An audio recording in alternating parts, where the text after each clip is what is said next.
Handloom saris అనగానే గుర్తుకొచ్చేవి Savitri handlooms. ఇప్పుడు జూబీ hills లో గొప్ప ప్రారంభం. ప్రస్తుతం సింగునగర్లో ఉన్నాం. చూడొచ్చు, ఇక్కడ నేను నిలబడి ఉంటే మోకాళ్ళ పైకి స్టార్టింగ్ అనమాట. మోకాళ్ళ పై నీళ్ళు ఉన్నాయి. ఇక్కడంతా కూడా రెస్క్యూ టీం వచ్చి వీళ్ళందరినీ కూడా సంరక్షిస్తుంది అనమాట. మొత్తం ఈ ప్రాంతం అంతా ఇక్కడ నుంచి తీసుకుంటే మొత్తం కూడా మనిషి మునిగిపోయేంత లోతు వరకు నీళ్లు ఉండిపోయాయి. మొత్తం కూడా అక్కడ నుంచి కూడా ప్రజల్ని ఈ గాలి బోటు ద్వారా ఇక్కడికి తీసుకొస్తున్నారు. మన మొత్తం కూడా తీసుకొచ్చి ఈ బోట్లో చూడొచ్చు. ఇక్కడ అందరూ కూడా కాలనీలకు వెళ్తున్నారు. మొత్తం కూడా ఈ ప్రాంతం అంతా కూడా జలమయం అయిపోయింది. అసలు ఇక్కడ అడుగు తీసి అడుగు పెట్టలేని పరిస్థితి ఉంది. ఎక్కడ తీసుకురావచ్చు, ఒక వృద్ధుని కూడా తీసుకొస్తున్నారు రెస్క్యూ టీము. ఇది ఇక్కడ పరిస్థితి. మొత్తం మీద అధికారులు ఎన్ని చర్యలు తీసుకుంటున్నా కూడా వారికి సరైన సమయంలో సహాయ సహకారాలు అందడం లేదని ఇక్కడ ప్రజలైతే ఆవేదన వ్యక్తం చేస్తున్నారు. పోదాం, మరికొంత ముందుకు కూడా వెళ్తాం. ఇక్కడికే మోకాళ్ళ పైకి నీళ్ళు వస్తుంటే అక్కడికి వెళ్ళేసరికి రిపోర్ట్లో ఏం చెప్తారు సార్? లోపల కాలనీలోకి రండి సార్, ఒకసారి ఒక 1/2 మీటర్ రండి సార్, మీరు వచ్చి చూడండి మా పరిస్థితి. నిన్న మార్నింగ్ ఇక్కడ కాదు, 1/2 మీటర్ లోపలికి వస్తే మా పరిస్థితి ఏంటో తెలుస్తుందని ఇక్కడ వరకు చెప్తున్నారు అనమాట.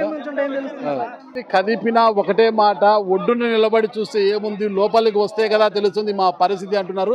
అంటే ఇక్కడే నాకు నడుము వరకు నీళ్లు వస్తున్నాయి అంటే లోపలికి వెళ్తే గిన ఏ పరిస్థితుల్లో ఏ స్థాయికి నీళ్లు జరిగిందో మనం అర్థం చేసుకోవచ్చు.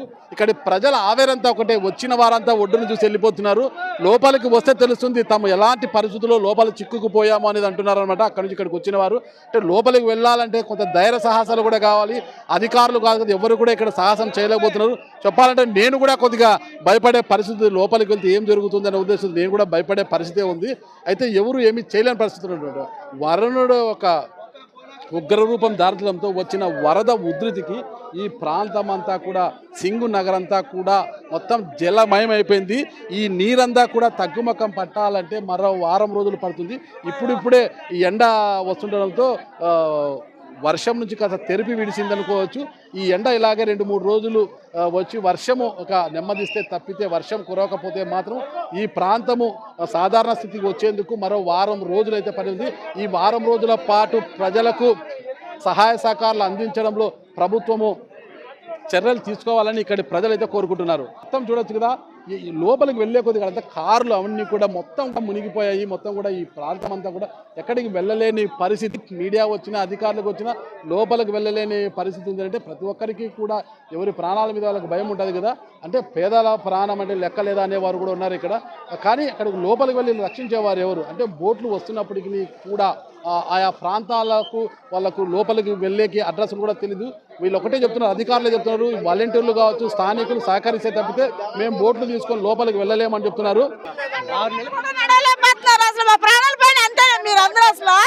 ఎందుకంటే వచ్చి మీరు అసలు బస్సుకు వెళ్ళండి, పిల్లలకి కాళ్ళు ఎవరు పిల్లలు ఎదుగుంటూ వస్తారు, తప్పిపోతాడు మనోడికి అసలు అక్కలు కూడా రావట్లేదు. ఏంటంటే మీరు వచ్చి ఎందుకండి సాయం చేస్తారండి, ఎందుకంటే మీరు వచ్చి సాయం చేయాలండి.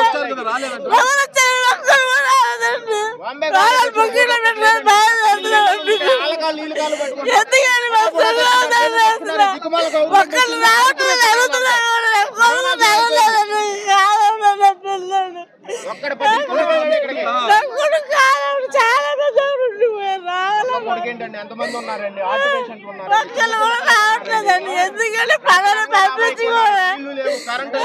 నీళ్ళలో చిక్కుపోయాడని ఆ తల్లి ఆవేదన చెందుతోంది. కొడుకును రక్షించడానికి కూడా ఏ అధికారి కూడా రాలేదంటున్నారు. మరో వయనాడు కాకముందే అధికారులు చర్యలు తీసుకుని ప్రజలను సురక్షిత ప్రాంతాలకు తరలించాల్సిన అవసరం ఉంది.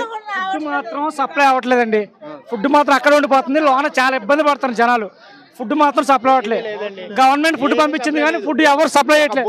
ఓన్లీ జనాలు తీసుకెళ్తారు. జనాలు చచ్చిపోవడం ఇలా కావాలంతే.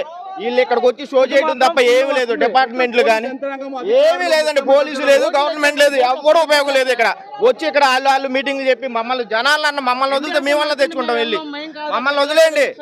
జనాలు మీ సహకారం లేదు, వీధులు అర్థం కావడం లేదు. ఎస్డీఆర్ఎఫ్ టీం వెళ్ళాలన్నా ఎవరు ఎక్కడికండి సార్? ఇక్కడ నుంచి ఒక 500 మీటర్ల వరకు వెళ్తున్నాయండి. వాళ్ళు కూడా అక్కడ నుంచి ఎవరికైనా కనపడితే తీసుకొస్తున్నారు, లేదంటే వాళ్ళ దారాలు వస్తున్నారండి. పంచర్ అంటున్నారు, డీజిల్ అంటున్నారండి. ఫుడ్ అది ఎవరు లోనకి తీసుకెళ్ళట్లేదు. ఎవరు ఉపయోగం లేదు, గవర్నమెంట్ ఉపయోగం లేదు. పైన వాటర్ బాటిల్ ఇవ్వండి, చాలా మంది కాళ్ళని వెయిట్ చేస్తున్నారు. జనాలు ఫుడ్ మాత్రం చచ్చిపోతారండి, తీసుకెళ్ళట్లేదు. చచ్చిపోతారు. రూట్ తెలియదు అంటే లోకల్ వాళ్ళని సపోర్ట్ చేస్తాం సార్.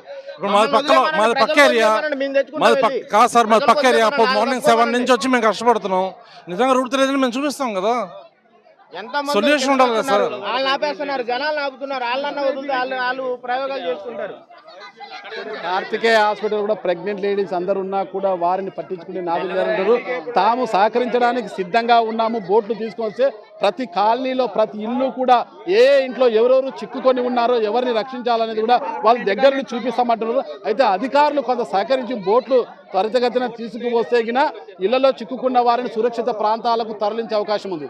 సుమన్ టీవీలో మీ పర్సనల్ అండ్ బిజినెస్ ప్రమోషన్స్ కోసం కింది నెంబర్కి కాంటాక్ట్ చేయండి.